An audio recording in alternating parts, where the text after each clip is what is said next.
I ended up in the art world by accident. I went to Paris for KAWS' first show with Perrotin, and then Arrested Motion asked me if I could make some photos. And I just thought like, oh yeah, cool, why not? Sasha Bogojev is one of the most prolific contributing editors for emerging art at Juxtapoz magazine. He's also a talented curator and has a great eye finding new artists before they reach broader recognition. So I have a bit of I'd say stress because you're usually the one giving interviews. I'm enjoying that attention to be on the other side, like see how it is from this perspective. That man's an imposter.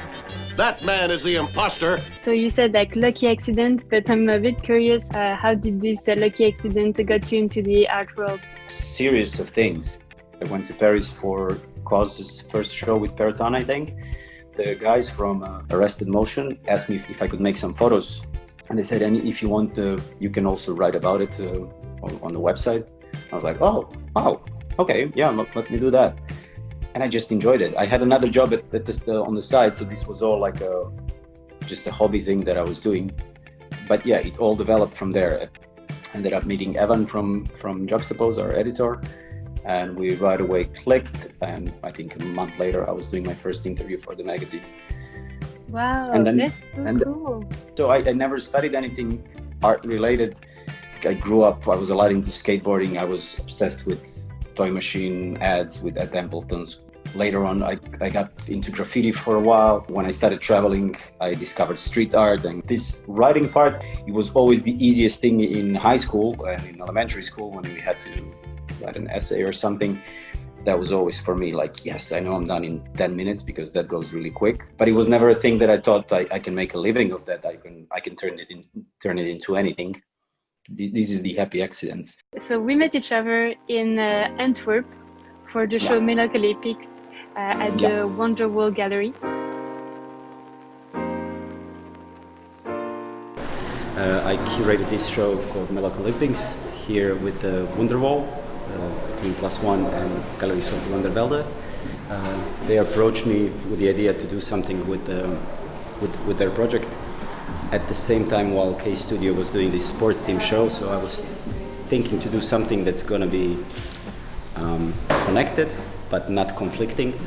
And then when I was thinking about what sport stands for, I was thinking it's excitement, it's the drive.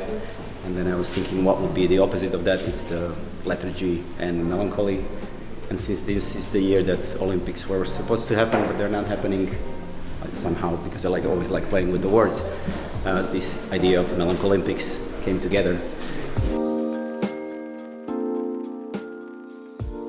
So before this show, I opened the show in Amsterdam with the Garage, with Mark Chalmers, 8-ply. The skateboards are made of 7 plies, and the 8-ply would be the final layer that then makes skateboarding what it is. It's not just a plank of wood, but it's the whole way of life and the culture that comes from it, the creativity, the expression and everything. And with that show, I wanted to showcase the artists that are connected with skateboarding somehow, because over time, as I switched from skateboarding to following the art, I kept coming across artists that still skateboard, used to skateboard, have this strong connection, passion, and the moment we would connect on that level that we are both into skateboarding, it was a completely different conversation. So I always enjoyed that fact. If you ask me if there's one skateboarder that I would go with, that Templeton, because he was for me big getaway thing towards the art. He's also a photographer, he's a painter as well, and a great skateboarder. But then also in the show we have James Jarvis, who's encyclopedia of skateboarding.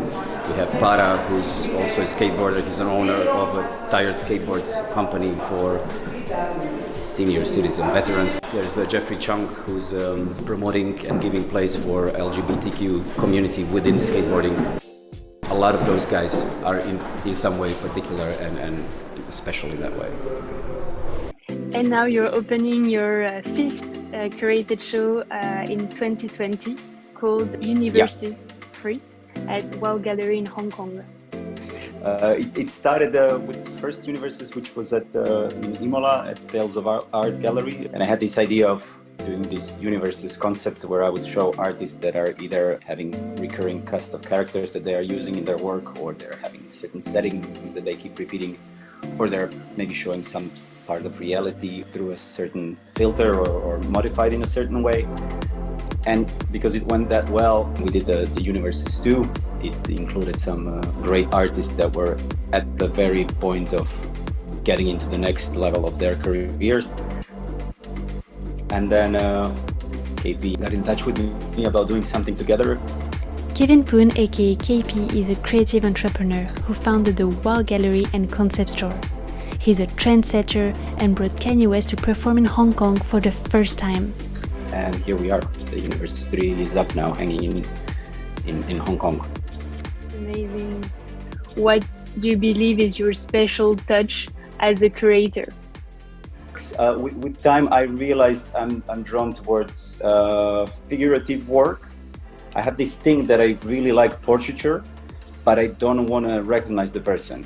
I don't want it to be a politician, a family member, an unknown person, young, old, nothing. I want it to be a portrait, but then there is some twist to it, so it doesn't really make sense in reality. And this was, I think, the main element where it started from. I have a Lego model of the gallery space with the works inside. Yes. As a young artist, it is crucial to partner with the right people, especially when these artists see their demand increase in just a few years. Can you explain a bit more? What would be the advice you would give to those young artists? I don't have like a theory and line, okay, this is what you do and this is how you get there. I actually don't know, but that's also the first thing I have to mention, like how someone can become a successful artist. My wife is an artist, and if there's anyone that I would apply my magical powers or give advice that would make them famous, I would obviously do that with her. I mean, like in any other spheres of activity, there's within the art world, there's nice people, there's bad people, there's ignorant people, there's passionate people. It happens that artists very quickly start progressing and they surpass, they grow bigger than their agents, their first gallery. So I understand that someone wants to keep them for themselves, but I think that part is problematic, that part is egoistic. If someone wants to be an agent or a gallerist for an artist, just do your genuine best to help out this person. And if that relationship is fruitful for both of you, and if you both are enjoying each other's company and working together, that's likely going to last. Like, there's no need to involve contracts. Such contracts could slow down someone, because art is obviously a way of freely expressing yourself, exploring things, doing things wrong, going in a complete wrong direction, only to realize that this other one was the right one. And you kind of have to let people experience all that. If you tie them up to yourself, you give them imitations of how many shows, how many artworks per year, blah, blah, blah, everything, they will become craftsmen and they will just produce the stuff they need to produce. Thanks to Instagram, it has become so much easier to discover new artists. However, it has also made it more challenging for collectors to find the right balance between genuine interest and hyped artists. Can you share a bit more about your own experience as a collector? Well, I was always having this type of a hoarding, collecting mentality ever since I was a kid, whether it was stamps and I don't even know what wasn't, insects and plants. And then at one point I fell into the vinyl designer toys and I was just mind blown. I think the first vinyl toy I got was Drunken Frog in a bear suit, and just the idea that someone thought of a drunk frog in a bear suit and then made like a really nice vinyl toy elaborate of that drunk frog in a bear suit, that blew my mind. Anyways, so I started collecting and I started buying these things. From then I move on to prints, and from there I move on to drawings and then paintings. And my tip for young collectors to keep buying things. Obviously this idea of like, avoid the hype, don't ignore the hype, don't buy after what the herd is buying. That's yes, but that's very hard. I got so many things that I could afford to get sick of something, that I'm not that interested in that anymore. And with that, I really profiled in a way of what really interests me and what I don't really, what I can live without. If you're really into all that, you're buying way more than you can ever display. I mean, I don't live in a castle, and most of us don't live in a castle, so we all have like piles under the bed, on top of the closet, in the garage, and stuff like that. And then by constantly buying these piles just got a bit ridiculous, because it just made no sense anymore.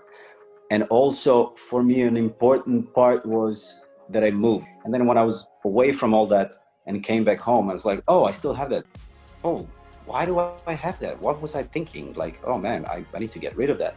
And then, but also I came back to some things like, oh yes, I missed seeing this every day. And like, this thing goes with me, I don't know, to the grave or whatever, old people's home or wherever I'm gonna take it. Yeah. It's such a good tip. Some pieces bring back memories that when you were like doing, for instance, skateboarding. Yeah, but with that, you have to be careful, because you can always find some sort of a connection. But this is where collectors tend to be a bit delusional about things, about what work they're entitled to, what work they should get, and what work have connection with them, and why they should have it. But with, like I said, with anything else, with training, you can hopefully have that a bit under control. How clever! We will never part again. And can you maybe share a little like insight of like maybe projects that are coming up? I'm going to be curating a couple of gallery shows internationally, and yeah, I think Universes 4 should be happening also. Yay! Yeah. Awesome. And if we want to keep up with those projects that are going to come up, like what do? We just follow you on Instagram? I think that's the best way. Yeah. Okay. Instagram is kind of my go-to thing, the one social network I'm using. Cool. Well, thank you so much, Sasha. Yeah, no problem. A big thanks to Sasha Bogojev for making this happen. And thanks as well to Nelson from the WOAW Gallery. Make sure you subscribe to my channel so you don't miss out on some of the really exciting videos that I have coming up. And most importantly, if you like this video, click the thumbs up button. Thanks so much for watching, and I'll see you next time.